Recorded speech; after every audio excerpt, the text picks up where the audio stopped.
नमस्कार दोस्तों, सुलोचना पाटकर मां के निधन के साथ ही एक और दुखद घटना सामने आई है कि बी.आर. चोपड़ा की महाभारत के शकुनी मामा यानी कि एक्टर सरबजीत पेंटल नहीं रहे।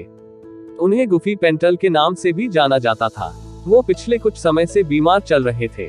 उनके भतीजे हितेन पेंटल ने इस खबर की पुष्टि की। उन्होंने बताया कि हार्ट फेल होने की वजह से गुफी का निधन हो गया। वो 79 साल के थे। उन्होंने दिल लगी, देश परदेश, सुहाग और दावा जैसी फिल्मों में काम किया, मगर उन्हें पहचान मिली बी.आर. चोपड़ा की महाभारत से। इसमें उन्होंने शकुनी का किरदार निभाया था।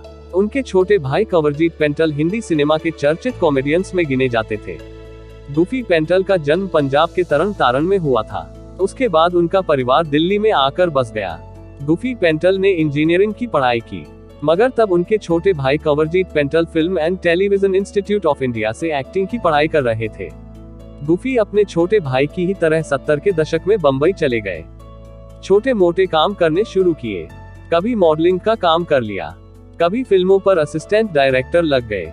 धीरे धीरे उन्हें एक्टिंग के मौके मिलने लगे, मगर पब्लिक उन्हें कई बार उनके छोटे भाई के साथ कंफ्यूज कर देती थी।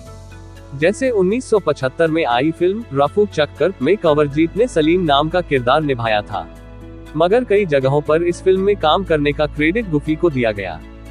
खैर, फिल्मों में कुछ खास पुख्ता काम नहीं मिल रहा था। ऐसे में गुफी टीवी की ओर गए।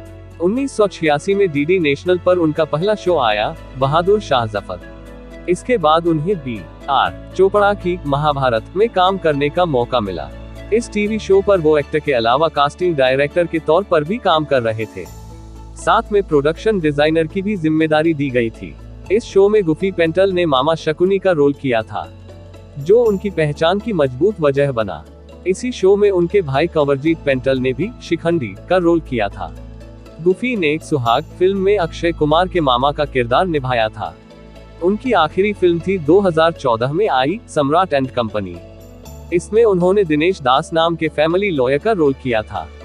इसी साल उन्होंने मलयालम फिल्म अंधेरी में भी काम किया था। उनका आखिरी टीवी शो था स्टार प्लस पर आने वाला जय कन्हैया लाल की।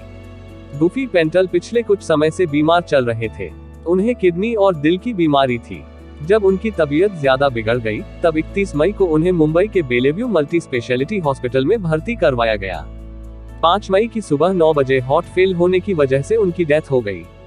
वो मुंबई में अपने बेटे और बहू के साथ रहते थे। तो दोस्तों, यही थी गुफी पेंटल साहब की लाइफ जर्नी। फिर मिलते हैं, तब तक के बाय, और हाँ, लाइक करना ना भूलना।